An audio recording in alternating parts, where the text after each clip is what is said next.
Doutora Érica, Vossa Excelência com a palavra para tratar do parecer, peço assim, seja o mais breve possível, resumido, enfim, para que consigamos aí atingir plenamente nossa agenda, tá? Obrigado. Sim, presidente. Então, trata-se do projeto de lei 4783 de 2020. Esse projeto ele trata do Código de Defesa do Empreendedor, inspirado na lei do Estado de São Paulo, 17.530 de 2000, que foi lá promulgado em 2022. Esse Código do Empreendedor, ele aí trata das temáticas relacionadas à abertura, ao andamento, ao encerramento da atividade empresária de uma forma bem desburocratizada, a contestação aí dos documentos desnecessários, e aí de uma continuação da lei, do que nós temos tratados na lei 14.195, que ali trabalha já a questão da reformulação, de uma melhora em relação ao processo de abertura de empresas dentro do RETSIM. Essa lei, essa indicação 039, ela foi analisada em conjunto pelo doutor Gustavo Fuscato, pelo doutor Tarso Nametala. Na primeira parte dela, a gente analisa ali a necessidade no projeto de se ter um conceito de quem é esse empreendedor, e aí, como já apresentado na indicação pela doutora Tereza Pantoja, por um conceito hoje já tratado dentro do Código Civil de quem é o empresário, no artigo 966, ainda, por se tratar de um Código de Defesa do Empreendedor, que a gente tenha dentro desse projeto aí os direitos do empreendedor, já também inspirada na Lei de São Paulo, a 17.530, que lá tem descrito os direitos do empreendedor. Então, a gente faz aí essa colocação dessa necessidade, e ainda a questão de se ter definido no texto desse Código de Defesa do Empreendedor, por ele tratar de uma desburocratização em razão da classificação de risco da atividade econômica, o que é aí o risco médio e o risco alto, para que aí se faça a análise de o que vai poder ser ou não ali desburocratizado.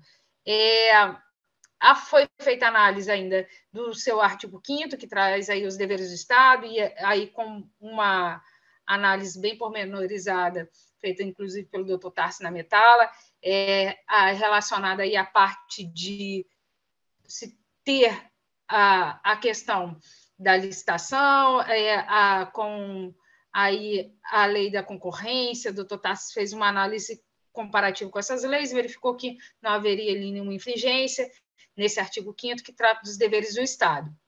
E ainda foi feita uma sugestão, e eu gostaria de passar a palavra para o doutor Gustavo, que ele traz aí um pedido, uma sugestão de uma regulação dentro dessa lei específica, aí, que eu gostaria que ele fizesse essa apresentação da parte do parecer dele, uma vez que ele pede a inclusão, não a modificação, mas a inclusão de uma regulamentação específica. Se o IAB pudesse abrir o microfone, a gente depois faz o encerramento, eu faço o encerramento. Manuel, por favor. Isso, doutor Gustavo. Abriu. Bom, serei o mais objetivo possível, né? É um instituto já consagrado, enfim, já tem até aplicação e uso pela CVM em alguns campos em relação a criptoativos. Então, nesse cenário escopo, né, a nossa sugestão é no sentido da criação de um sandbox regulatório, que é um ambiente em que você tem um regramento controlado para que ocorra a exploração de atividades e tem um controle de qualidade e evolução constante em relação ao marco que se quer desenhar, né? Então, se a gente está buscando desburocratizar, um cenário interessante é abrir como se fosse um mini laboratório para que você consiga monitorar e verificar comportamentos e padrões que podem ser aprimorados.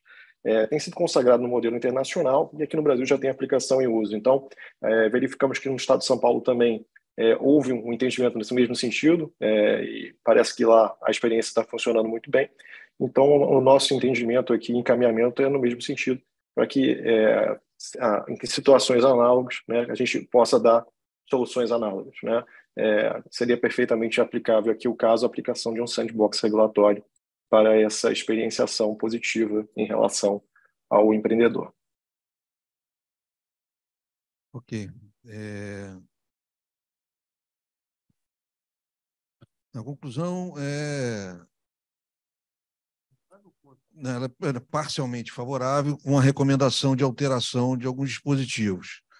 Inclusive, sugiro que, caso seja interesse da comissão, e caso aprovado, evidentemente, o parecer, que hoje nós temos aí, né, estamos tentando empreender, já que estamos falando de empreendedorismo aqui, ativar o trabalho da nossa diretoria de aperfeiçoamento legislativo. Se quiserem elaborar uma proposta, né, de adequação da norma, podemos fazer um encaminhamento, enfim, junto com o parecer. Enfim, isso pode ser um desdobramento, né, da discussão de hoje. Alguém queira se manifestar? A indicante quer fazer uso da palavra? Não?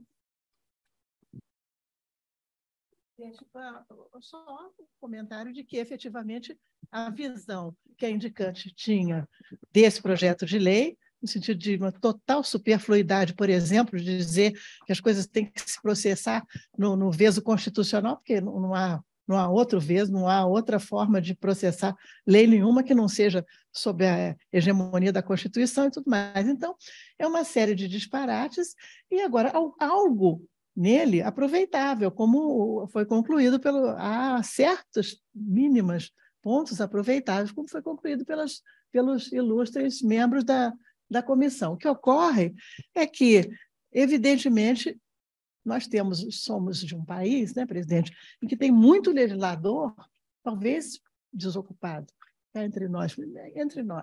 Por quê? Não tem cabimento em introduzir conceitos novos para situações que já estão altamente reguladas e reiteradamente reguladas em diplomas legais de maior relevância. Por exemplo, o próprio Código Civil, né? Que é um código, é uma coisa. Então, botar em leis esparsas, reiterar, e muitas vezes nem só reiterar, como botar conceitos contraditórios, não deve ser aproveitado. Agora, o que eu ia entender que Vossa Excelência ia sugerir, talvez, acho que me antecipei, achei que Vossa Excelência ia sugerir isso, de ocupar a diretoria de assuntos legislativos da Casa, talvez, se a doutora Érica e os demais membros da Comissão de Direito Empresarial concordarem, talvez pudesse partir da própria Comissão de Direito Empresarial sugestão de redações substitutivas. Não sei se era isso que Vossa Excelência estava pensando em sugerir. Também não sei se os demais membros... Podem voltar à discussão, enfim, sem prejuízo do... Isso aí seria um outro encaminhamento depois de aprovado, né, o parecer. Exatamente. De consequências, casos aprovados, que a própria comissão sugerisse redações alternativas, porque não faz sentido. Uma coisa de disparate, né? Usar uma codificação elaborada pela Associação Comercial de São Paulo, por maior que seja o nosso carinho por ela, mas, evidentemente, um conceito distinto do conceito que está no Código Civil. Então, não é? Bom, o nosso problema parlamentar de furor legislativo, né? Doutora Érica, peço aí a... Presidente, isso, sim. Só para poder aí dar o encaminhamento que Vossa Excelência colocou a respeito da Comissão de Assuntos Legislativos, como o parecer ele foi formulado após a reunião com os presidentes de comissões, e lá naquela reunião Vossa Excelência já tinha colocado essa necessidade da gente indicar no parecer o que iria ser feito. Não é uma obrigação, a gente já fez esse formato.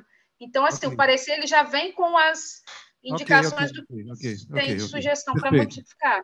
Perfeito. Tá aqui, estou vendo. Então, ok. Muito obrigado. Então, retifico, o trabalho, na verdade, já está adiantado. A comissão é muito operosa.